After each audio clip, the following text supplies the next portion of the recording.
च्या सुरुवातीलाच बातमी आहे मुंबईतून। मुंबईमध्ये सध्या सर्व वॉर्डची मतमोजणी एकाच वेळी होणार नाहीये। एका वेळी होणार फक्त एकाच वॉर्डाची मतमोजणी।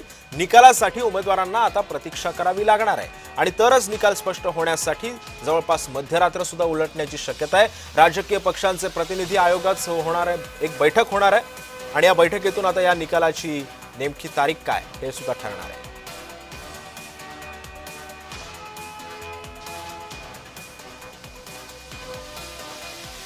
त्यामुळे सध्या एका वेळी एकाच वॉर्डची मतमोजणी होणार आहे, त्यामुळे उमेदवारांना प्रतीक्षा करावी लागणार आहे। मुंबईमध्ये सर्व वॉर्डची मतमोजणी एकाच वेळी नाहीये।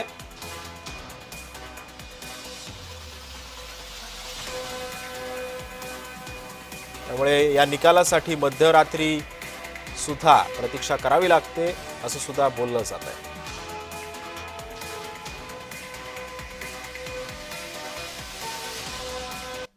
आणि या संदर्भामध्ये बोलण्यासाठी माझी सहकारी ज्योत्स्ना गंगणे सध्या आपल्या सोबत आहे। ज्योत्स्ना, नेमका हा काय निर्णय आहे जरा विस्ताराने सांगशील?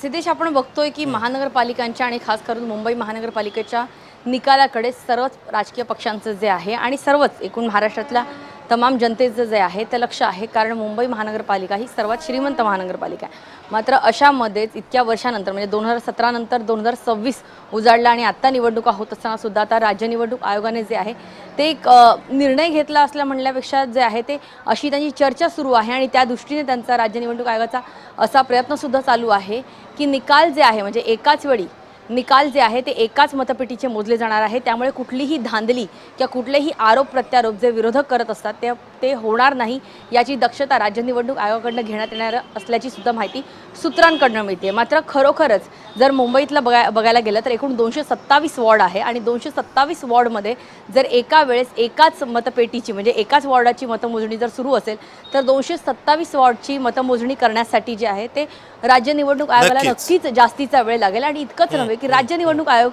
हा निर्णय जो आहे तो ऐन मोक्याला का घेत आहे याची पूर्वकल्पना राज्य निवडणूक आयोगाने जी आहे ते कोर्टाला किंवा सर्वच पक्षांना महायुती असो किंवा विरोधक असो अशा कुठल्या नेत्यांना दिली होती का, अशा प्रकारची एक महत्त्वाची मीटिंग जी आहे ती विविध पक्षातले नेते आणि त्याचबरोबर राज्य निवडणूक आयोग समिती यांची आज दुपारी बैठक होणार आहे आणि त्यामध्ये हा निर्णय स्पष्ट होईल। नक्कीच ज्योत्स्ना, तू सोबतच राहा, आणखी काही बातम्यांचे अपडेट्स मला तुझ्याकडून घ्यायचे आहेत।